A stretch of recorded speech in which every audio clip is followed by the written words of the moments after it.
సర్కార్ కొలువు కొట్టాలంటే అంత అల్కగయ్యే పని కాదు. నెలల కమానం గట్టిగా మాట్లాడితే ఏండ్ల కమానం ఒయిలతోని కుస్తీలు పట్టాలి. ఫోన్లకు దూరం ఉండాలి. సినిమాలు సికార్లు బంద్ పెట్టాలి. ఫంక్షన్లు గింక్షన్లకు పోయే పని పెట్టుకోవద్దు. దోస్తులను దగ్గరికి రానియొద్దు. అంత చెమట తీసినా కొలువు వస్తుందన్న గ్యారెంటీ ఉండదు. లక్షల మంది పరీక్షలు రాస్తే వందలు వేల మందికి జాబులు వస్తాయంటే చూడుర్రిగా వాళ్ళు ఏ లెవెల్లో కష్టపడి ఉంటారో. గంత చెమట తీసి కొలువు కొట్టింది సేవ చేస్తానిక అని అనుకుంటుండొచ్చురు కొందరు ఆఫీసర్లు. గట్టిగానే ఎన్కేస్తుర్రు. ఇంతకు ముచ్చట ఏందంటే ఆస్తులు 500 కోట్లు, భూములు 250 ఎకరాలు, 29 ఫ్లాట్లు, 7 అపార్ట్మెంట్ల ఫ్లాట్లు, ఓ విల్లా. ఇక బంగారం అయితే చింతపండు లెక్కనే అనుకోరాదుర్రి. ఈ అన్ని ఏ లీడర్ ఆస్తులో కాదుల్లో.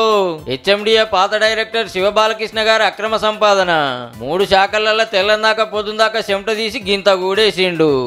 మార్కెట్ వాల్యూ ప్రస్తుతం మేము అనుకున్న దాని ప్రకారం అంటే our rough estimate is around 250 crores ఉండొచ్చు అని చెప్పి ఇది ఏసీబీ చెప్పిన లెక్క. అసలు లెక్క డబుల్ ఉండొచ్చటుల్లో.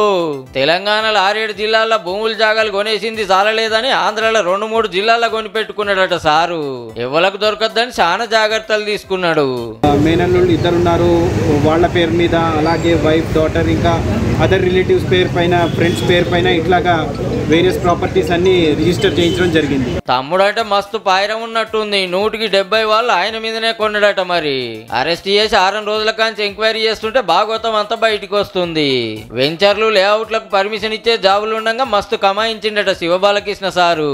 కానీ ఆఫీసర్ గారే గింత కూడా పెట్టిండంటే ఆయన మీద ఉండేటోళ్ళు ఇంకెంత సంపాదించిండ్రోపో.